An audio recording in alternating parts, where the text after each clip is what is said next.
오빤 강남스타일.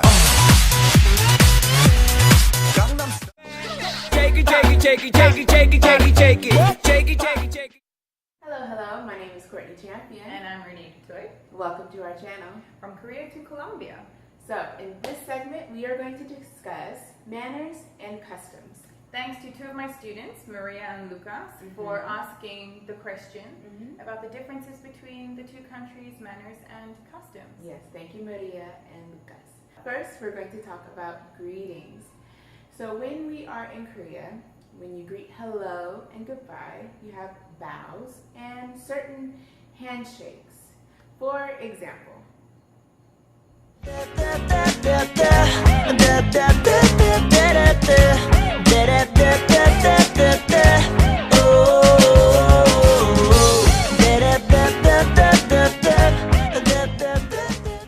but in Colombia, it's very different.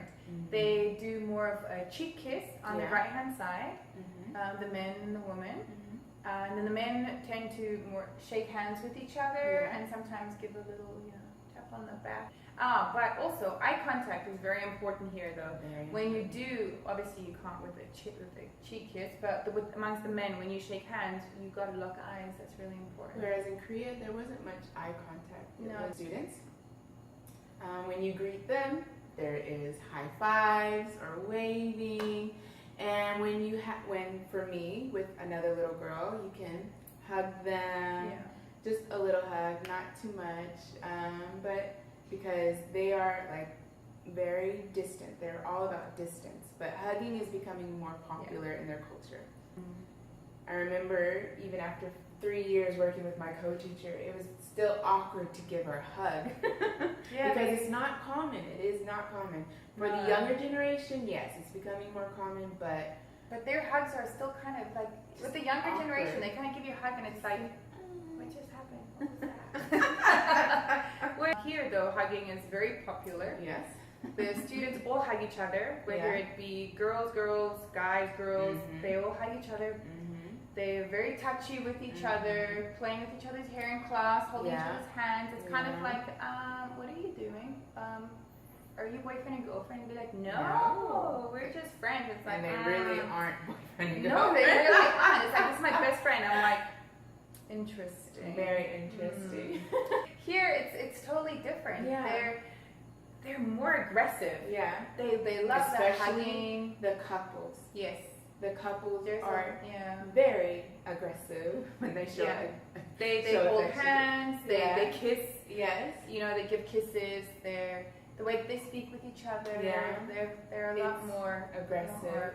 And we say aggressive because coming from Korea, when couples showed affection, it wasn't like, oh, come here, I want you. It was more so like cutesy things, like playing with your hair, like playing with your face. It was very, very cutesy, not like, come here. I don't know. Yeah, it's more aggressive, more passionate. Passionate, yes. Yeah. More passionate here. I think they are very passionate people in general, Colombian people. Definitely, I think so. Next, we're going to talk about table manners. Table manners. So, in Korea, they use mostly chopsticks and spoons when eating, whereas here they use the normal knives and forks, and sometimes they use their hands with eating certain foods. They have no problem with that at all.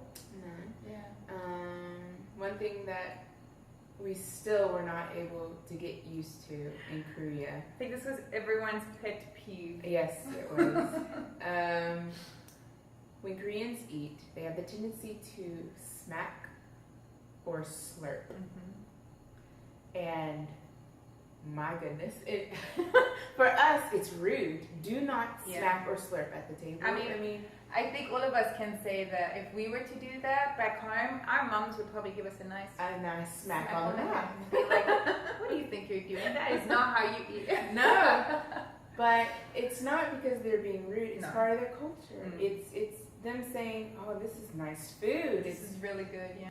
What happens is you tone it out. You tone it out while you're eating. And you adjust to it because you understand that it's for cultural reasons that they do it. It's not because it's bad manners. No. So it's just, that we might see it as bad manners. Yeah, but it's just something that they do. But I must say something that they have here in both cultures, though, is the hierarchy in society. Yes, yes, that is true. So what happens for both cultures is the younger people will serve the elders, and more so in Korea they would wait. The younger people would wait. They will not touch anything until the eldest individual starts eating, until they start eating. And so I think, it's very nice, very respectful. Yeah, it is. But if you're very hungry, it's kind of time-consuming.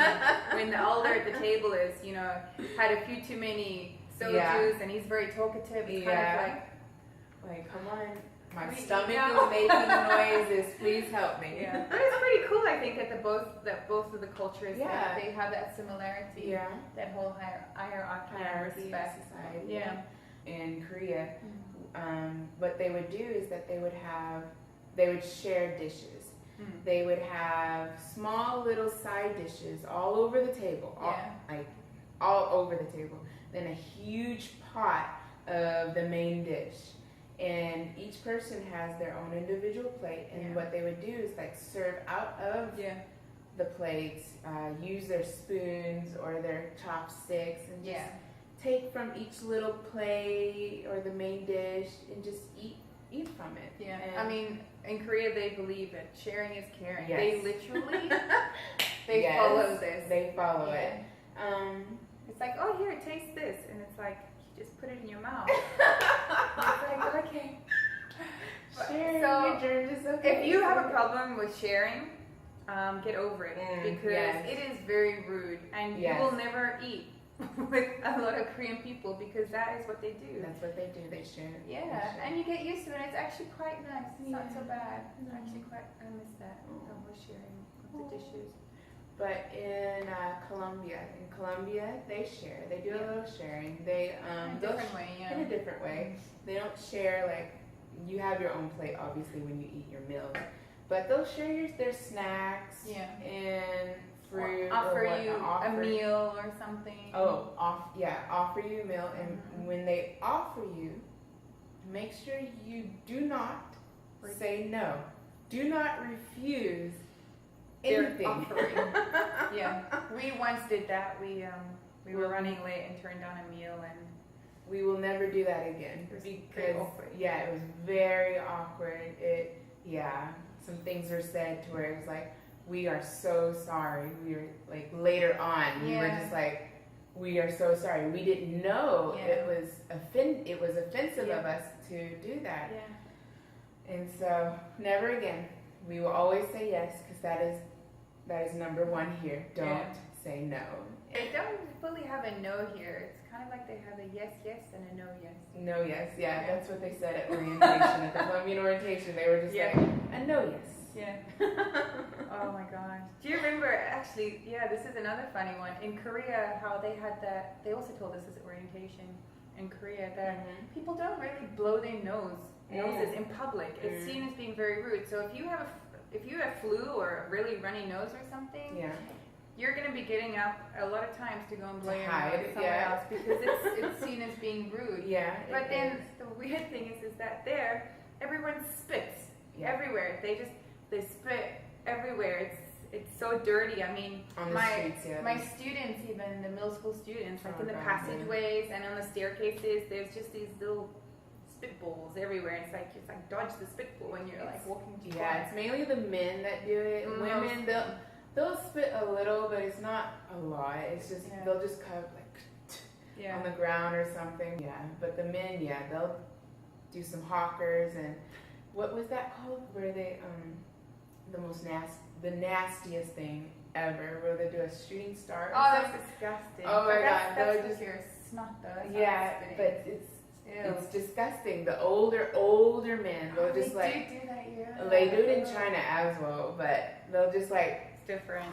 It's just like not for everyone. No. And this is why actually in Korea they probably have the customs of taking your shoes off when you go into your house because you've been walking in that spit and everything else. Everything else. It is really dirty outside. So you take your shoes off when you walk into a house. Many of the restaurants, most of them, you take your shoes off as well.